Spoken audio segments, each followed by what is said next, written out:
All right, I'm going to go over the radio controls. This is the 2017 GMC Acadia. All right, go ahead and give me a thumbs up. I'm just going to go over the controls really briefly, okay? So this is the control set right here, okay?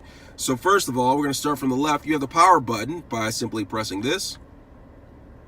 All right, and it powers on. The volume is muted, but I've turned it up.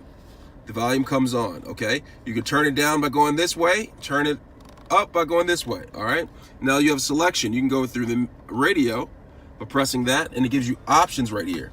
Can you hear the music a little bit? All right, rocking on. And you can just simply touch the screen and it goes to the channels, okay? Then you can change it, the media, to go into different media devices, like you can pair up your Bluetooth device or other devices or whatever. We're gonna go back to radio. And then once you're on here, you can also seek. There's a seek and you will find button right here. You can also tap up here and it will seek as well too. And then the tone, which you can change the bass, got that bass, the mid-range, or the treble. All right, so you can do a lot of things, as well as control where you want the sound to come out the strongest on the in the vehicle.